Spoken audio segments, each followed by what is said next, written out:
The Corona cheerleaders start the show, and we'll also have them performing at the end of the show, so stick around for that. Thanks for joining us here on the HS Game Time Scouting Report. I'm Pep Fernandez. We'll recap the highlights from week 1 of the high school football season and look ahead to next week's matchups. Defending CIF champion Vista Murrieta's next opponent is coming from more than 3,000 miles away. The Broncos will host South Anchorage, Alaska in week 2. They're coming off a come-from-behind win versus another out-of-state opponent, Thunder Ridge of Colorado. The visiting Grizzlies are a perennial power in their state, and they showed why early in this one against the Broncos. Thunder Ridge strikes first with an 85-yard touchdown, and Vista Murrieta found themselves down 7-zip. Now it's the Broncos with the ball. Facing 4th down, it's their go-to guy, Suwa Cravens for the first down. That moves the chains. As I like to say, that would lead to this. Aaron Ruth gets the Broncos on the board, splitting the uprights from 24 yards out.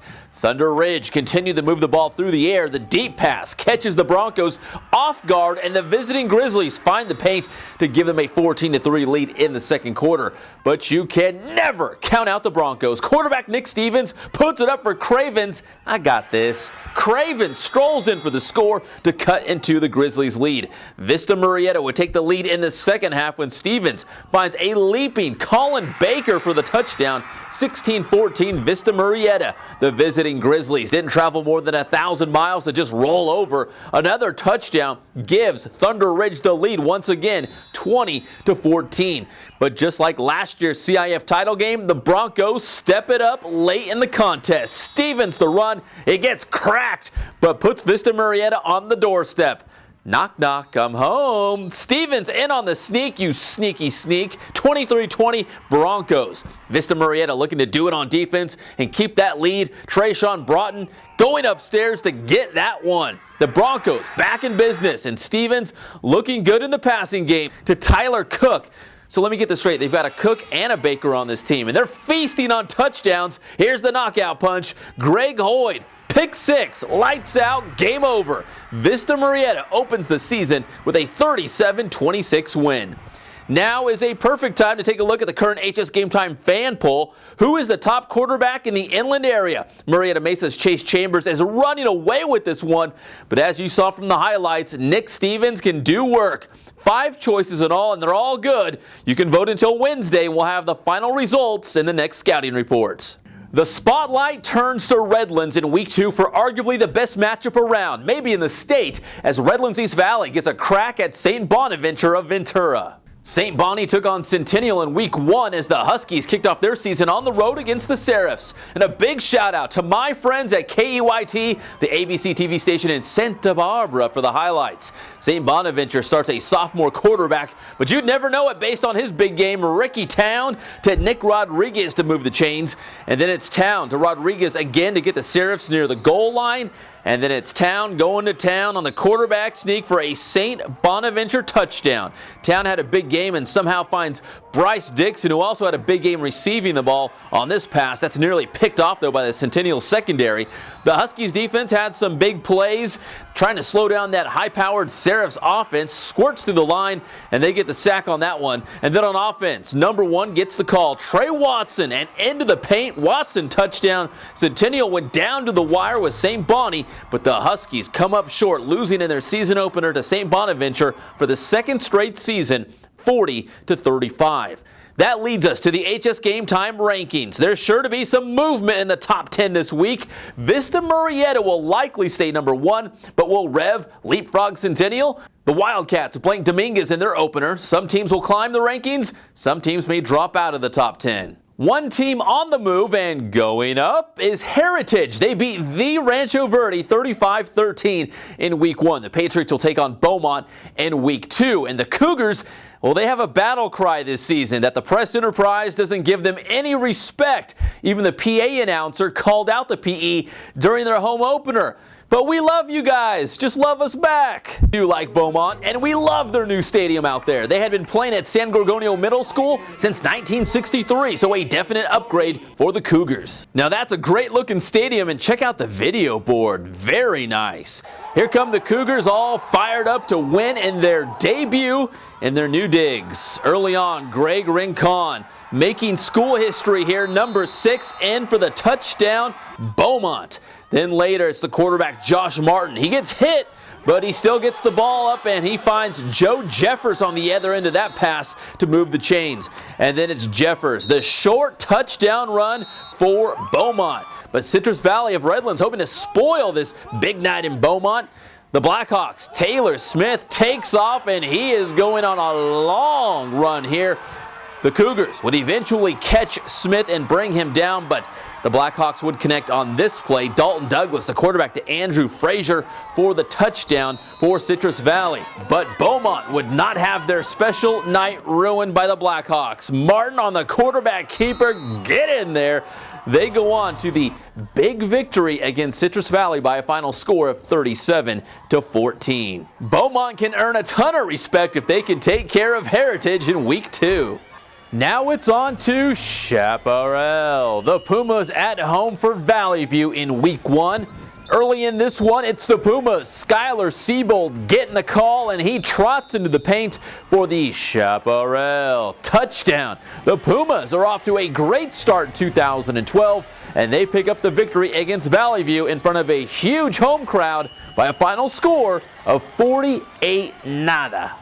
Congratulations goes out to King for winning their first game since the 2010 season. The Wolves can make it back-to-back wins when they take on La Sierra in week 2. King opened with Norte Vista on Friday, taking on them Braves. Here we go. We love the kicking game here on the Scouting Report. Blake Backman blasts this one to get the Wolves on the scoreboard with 3. And then later, it's Brett Hollingsworth handing off to Dylan Holsey. The transfer from Citrus Hill puts the squeeze on the Braves defense, and King extends its lead to 10-zip. Later, more from Holsey. He racked up 100 yards on the ground to go with a pair of touchdowns against Novi.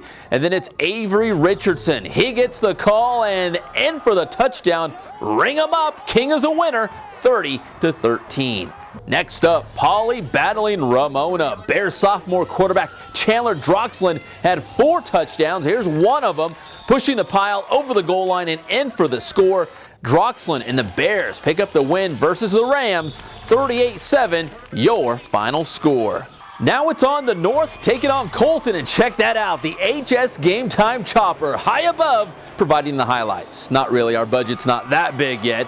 The team's running out to the field, North looking for a big win on the road to start the season. To the highlights, pick it up in the first quarter. It's Colton coming up with the interception. You don't see Marcus Baugh letting a pass go through his hands very often, but there's one right there, and the Yellow Jackets have the INT. But Baugh, as we mentioned, doesn't do that very often. This time he hauls in the pass, and North driving down the field. Now in the second quarter, it's Denzel Foster. The touchdown run scoots loose, and it's 6-zip, Huskies on top of the Jackets. Later in the second, how about some North defense? Chris Carter, the big hit, forces the fumble, but the Jackets would recover. Later in the second quarter, the Huskies, their quarterback, Joseph Garcia, hooks up with Kyle Helmley on the touchdown pass. So North going to the air, and if it ain't broke, don't fix it. Garcia to Casey White for another touchdown strike as North goes on to throw the shutout at Colton, 41-0. Next up for North, Alamany.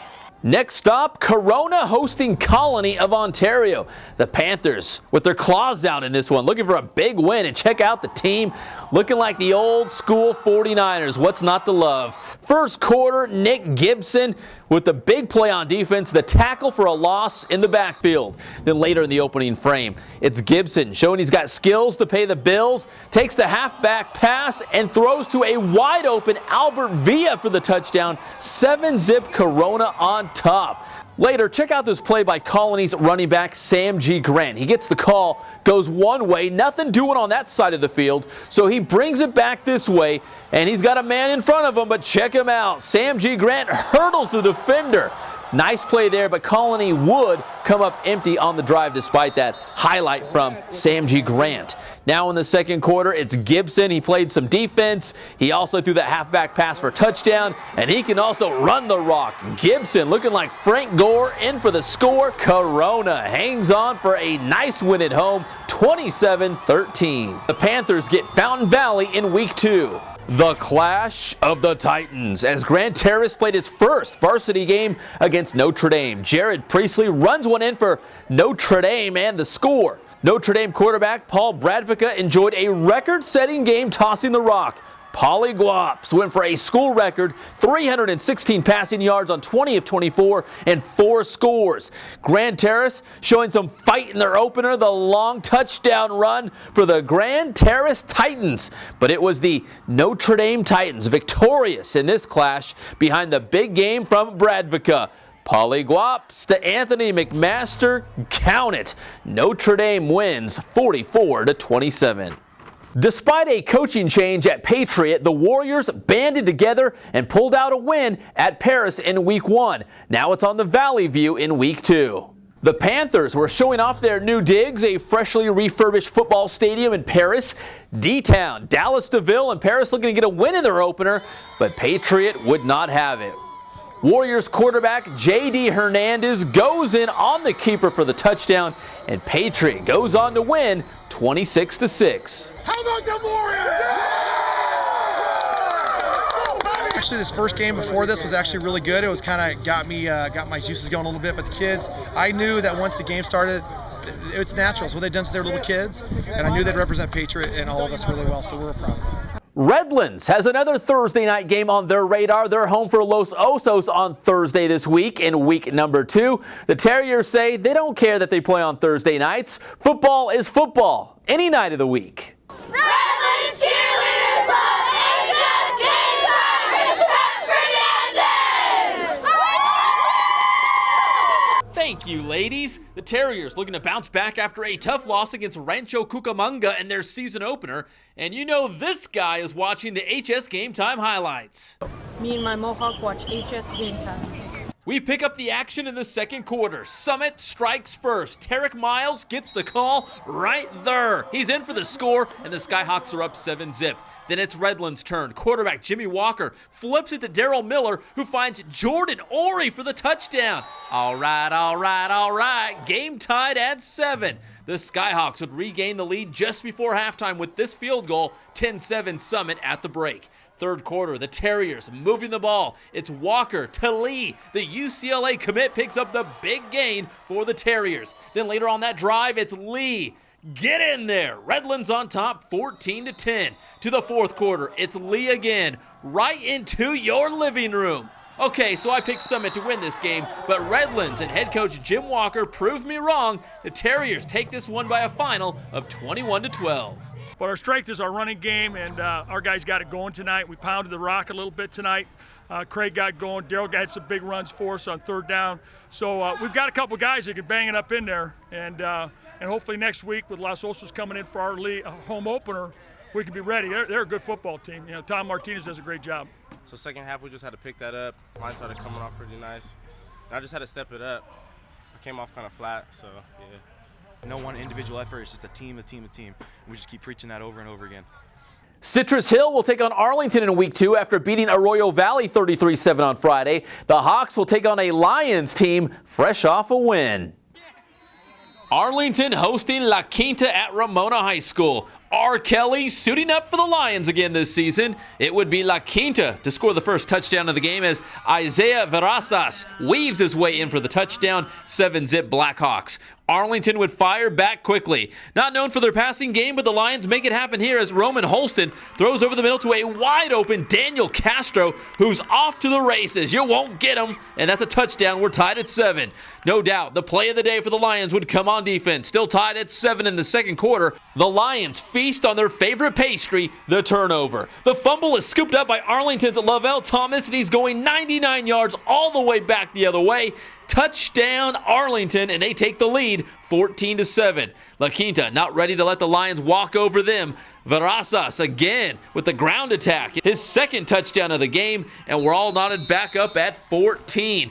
But never underestimate the power of the kicker. Right before halftime, Arlington's DJ Young nails a 27-yarder right through the uprights, and that gives the Lions a 17-14 lead at the break. Same score late in the third. It's showtime for R. Kelly. Reuben Kelly pounds his way through the red zone down to the goal line, and just like the hit song, he believes he can fly right into the end zone for another Arlington.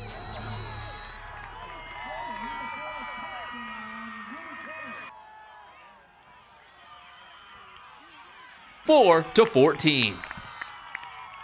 Citrus Hill? I don't even know anything about Citrus Hill. I hear they're pretty amazing though. So, no, we saw them on film against Quinta. What a team. What a great team. So, it's going to be fun. Time now to unveil our top performer from week 1. Time now for the player of the week. We're giving the game ball to Kings' Dylan Holsey. A pair of touchdown runs and 100 yards on the ground powered the Wolves to their first victory since the 2010 campaign. Congratulations to Dylan Holsey, the HS Game Time Player of the Week here on the Scouting Report. Now for our top play. Play of the week. We're going back out to Corona, and not just because they have awesome uniforms like my favorite team, the 49ers, but call me old-fashioned, but it's not a game until you bust out the halfback pass. Nick Gibson to a wide-open Albert Villa for the score. The Panthers, deliver the play of the week. You can catch all of the top plays from week 1 on Tuesday here at HS Game Time. We'll be back next Saturday with a brand new scouting report, and be sure to check out HS Game Time live every Friday night beginning at 10:30. Thanks for watching. I'm Pep Fernandez. We leave you, as promised, with the Corona High School cheerleaders.